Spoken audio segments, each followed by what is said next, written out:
మనుగడ కోటి అలలుగా పొంగు వరదల వేగాన పడిలేచు అలలకు తీపి కలలకు లేని అలసట నీకేలా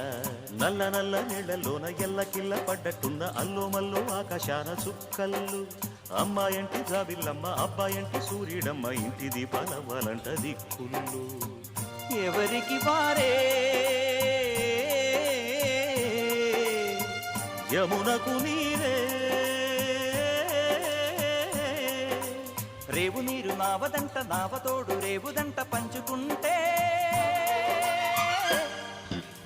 గోరువంక వాలగానే గోపురానికి స్వరాల గణగణ గంటలే మోగనేలా గోపబాలుడొచ్చినాక గోకులానికి పెదాల కిలకిల పువ్వులే పుట్టలే